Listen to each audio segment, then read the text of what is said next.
Om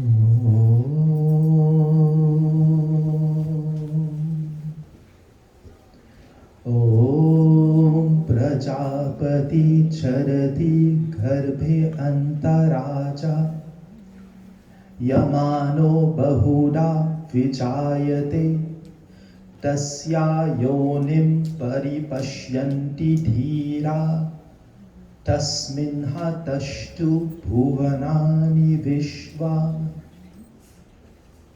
He pervades the soul that is not born as yet.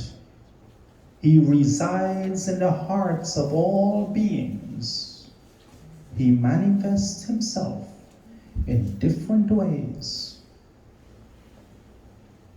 My dear brothers, my sisters, my fellow souls, children of God, namaste. Namaste. Today, let's talk about the things which makes you unhappy. So in your mind, I'm sure some things came up, the things that make you unhappy. What is your source of your happiness? What makes you happy? What makes you get that feeling of contentment and joy in your life? What makes you feel calm, peace, and not stressed in your daily life? Each one of us, we must ask ourselves these questions. Sadly, the fact is that most of us will say that we find joy from something that is physical, something that is material.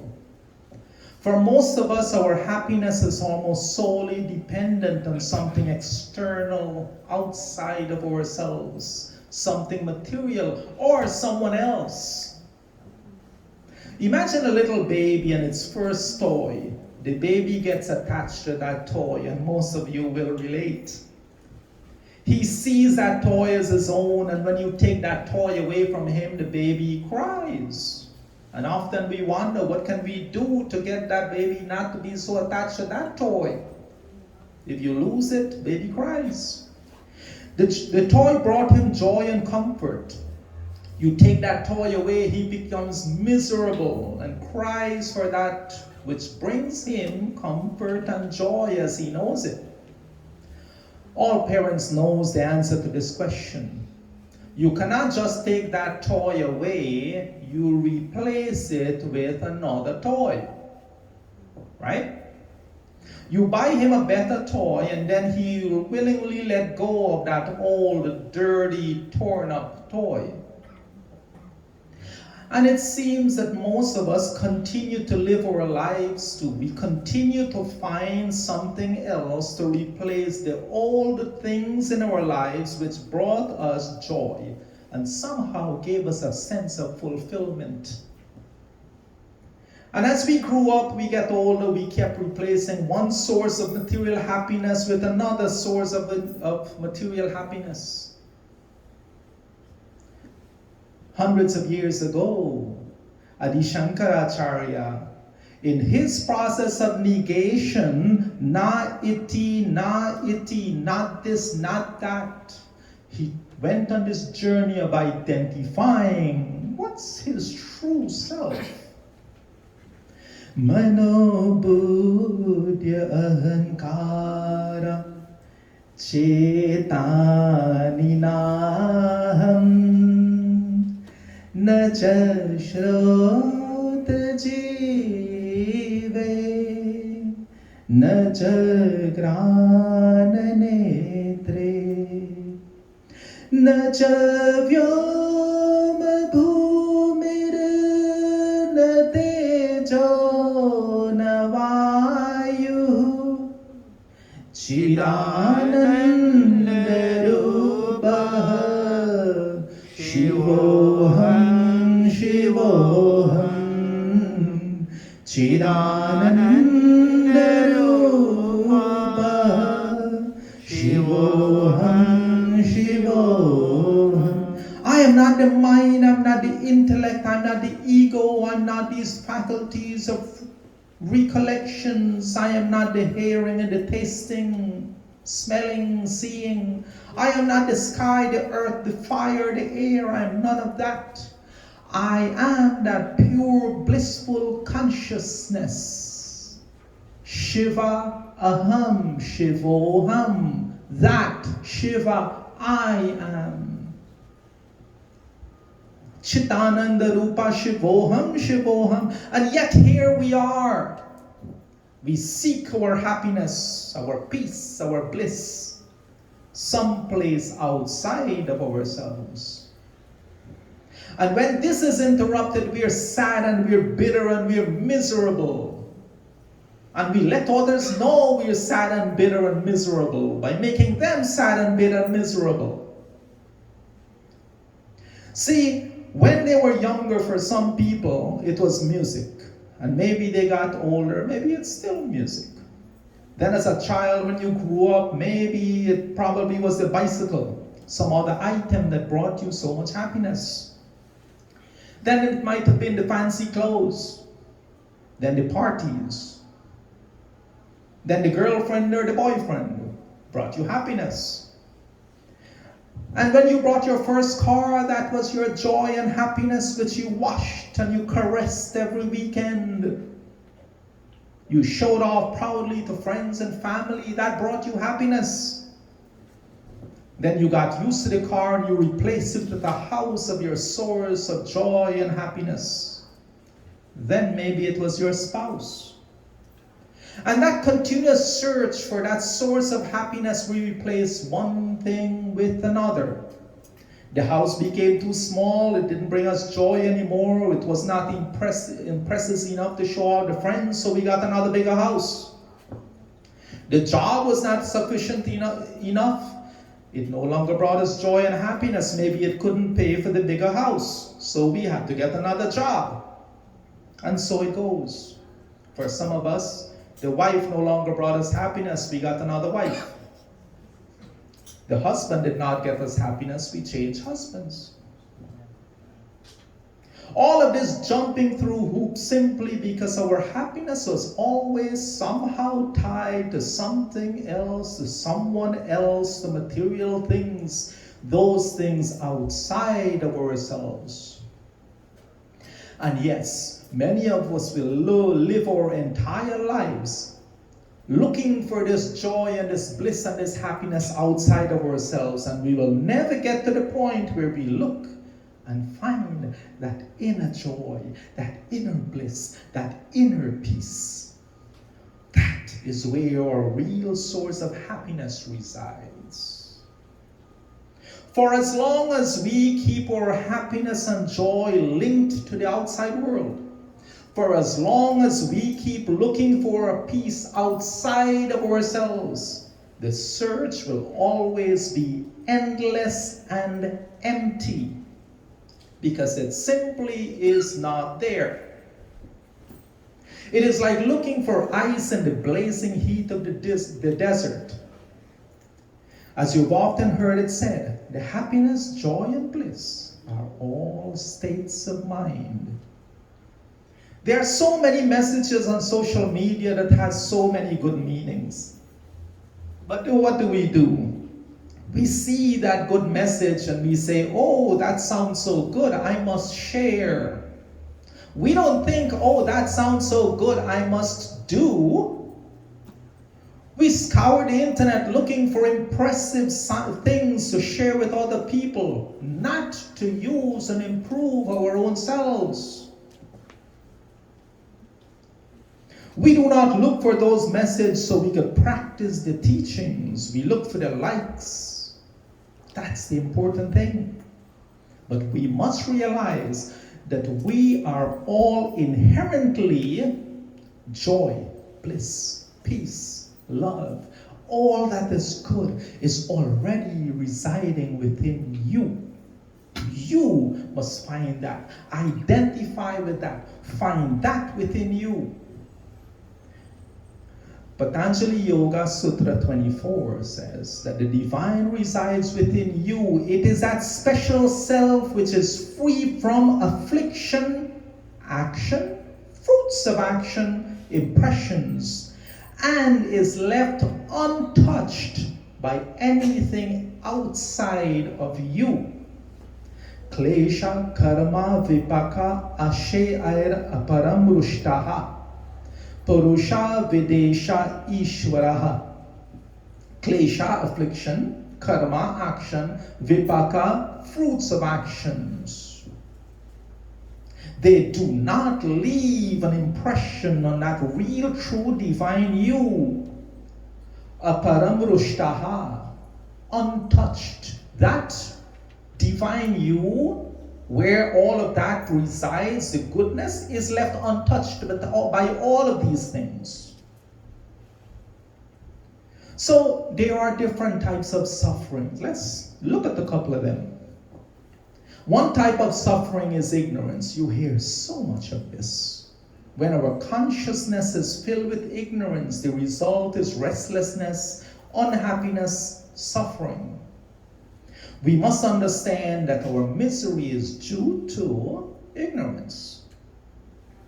In many cases, ignorance is giving importance to something that is not worthy of that importance. A lot of the material things in your lives.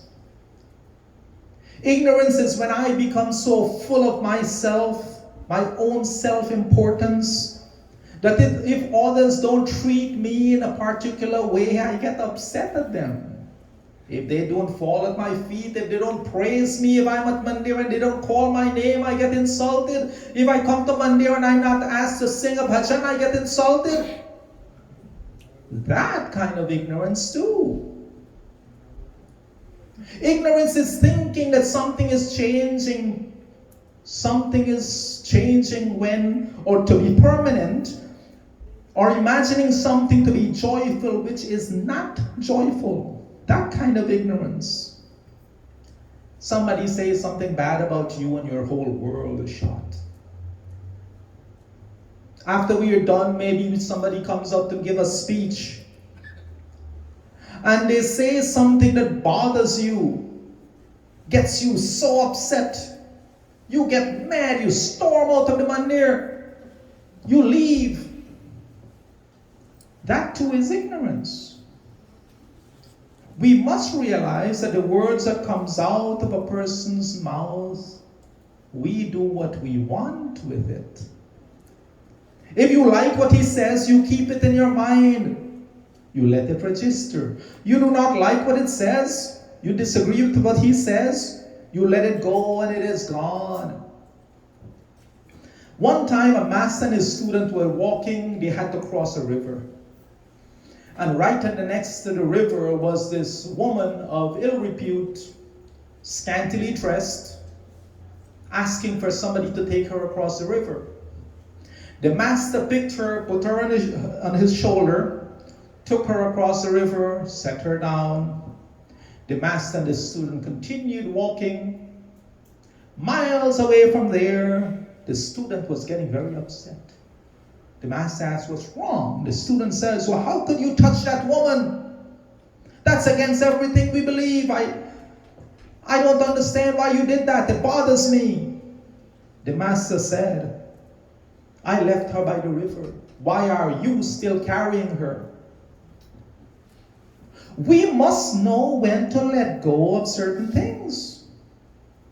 You do not have to hold on to the things you do not like. You do not have to carry it with you. You had an argument with your husband yesterday, yet you bring it over to today and you make a misery of today. At work, and we must work on developing that kind of knowledge, fortitude, patience, tolerance. That if you had a disagreement with somebody 5 minutes ago, that was 5 minutes ago, it's gone, it's over with. Move on into the new next moment. Live in the moment. Do not let negativity of 5 minutes ago cloud your moment of now. Learn the lessons of the past, but live in the moment. Imagine that you go to a party and there's tables filled with all kind of food. You do not go stand in front of the table and criticize all the things you do not like, do you? No. What you do is you take the things you like, put them on your plate, and leave the things that you do not like at the table. In the same way, through life, you take the things you like and you carry those and you build upon those, and you do not take the things you do not like. It is as simple as that. You ask God Tanme Manaha Shiva Sankalpa Mastu to have Him help you fill your mind with peace. But we turn around and we bring more trash into the mind, and we ask God to cleanse our mind and help us find peace. How does it make sense? I know a lot of people who tells me they do not go to Mandir because they cannot stand so and so person. I don't like to go to Mandir because when that person goes up to speak, it bothers me. Yes, we take all of this negativity and we make it a permanent part of our mind, and we build it up with dislike and hate. And we find ourselves bitter and discontent. Nobody else has done it. That too is ignorance. Someone's comment is a fleeting wave of words. Don't listen to it. Let it go and it's gone. You took offense at it. You disagreed. You got upset. That person didn't get you upset. You did that on your own. This me, my, I, this ego that we feed consistently and constantly, that is the biggest thing that we need to conquer. It's about me. This is called asmita. So one of the ignorance is avidya, ignorance. This one is called asmita. This is a reason why we suffer too. This kind of asmita eats you up. It is a cause of suffering. A few others, another is raga, strong craving, desire, greed for things. That also causes suffering. Another is dvesha, aversion, hatred, getting that kind of negative emotion overcoming you. That is another cause of suffering. Another is abhinivesha, or fear. We're overcome by fear. So these 5 sources or causes of our misery and suffering: avidya, asmita, rag, dvesha, and abhinivesha. You see, deep down inside, the real true you is not aware that those things exist. The real true you is full of peace and bliss and love. The real true you knows nothing about those external things. You may hate somebody on the outside, but the center of your existence, there's no hatred. There's only fear on the outside, no fear on the inside. There's ignorance on the outside. When you come to the core of your existence, there's no ignorance. There's no you there, I-ness, in the core of your existence. When we eliminate these causes of our external ignorance and look for that within, pure bliss, then we understand that all that brings us unhappiness on the outside has nothing to do with my happiness on the inside. So yes, God is that Purusha, that being within you. He is devoid of all of these different things. So today I want you to think about those things that make you unhappy. I want you to realize that you are the one that makes you unhappy. Nobody else comes from the outside and make you unhappy. You do that on your own.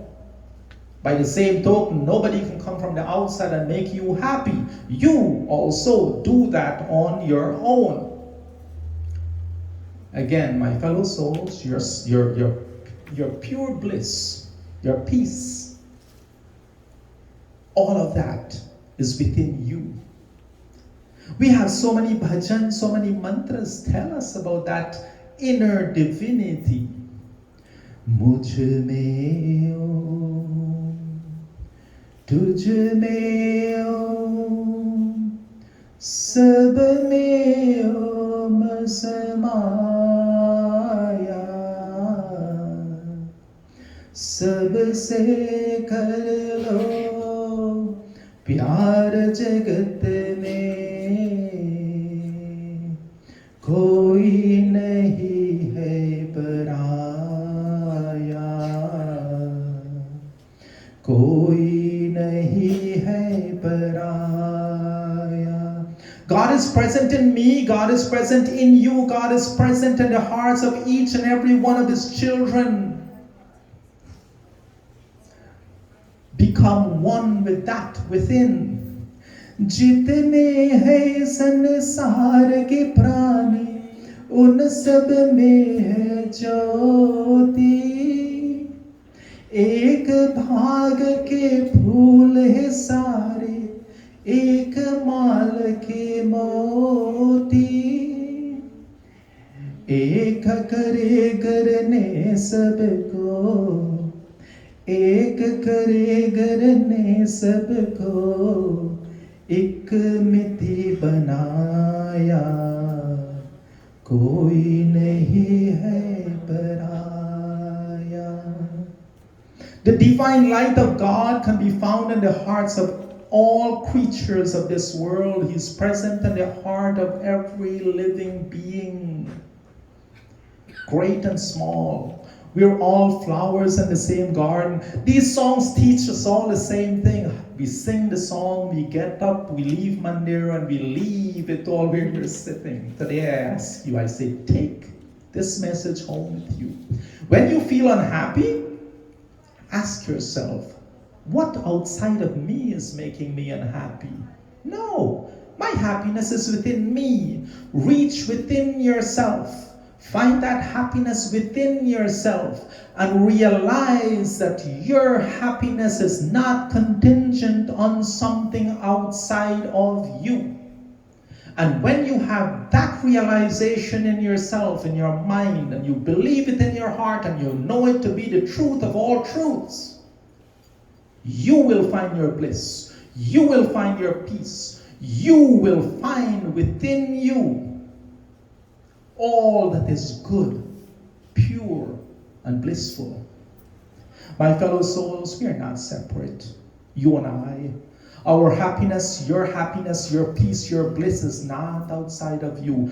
Tattvam asi, you are that. Say aham brahma asmi, I am that. Each one of you is inherently peace, bliss, and happiness. And today as we conclude, I pray that each one of you develop the kind of discipline to remove from your own minds, your own hearts, all of your avidya, asmita, rag, dvesha, and abhinivesha. Remove from your mind all your ignorance. Don't take things into your mind.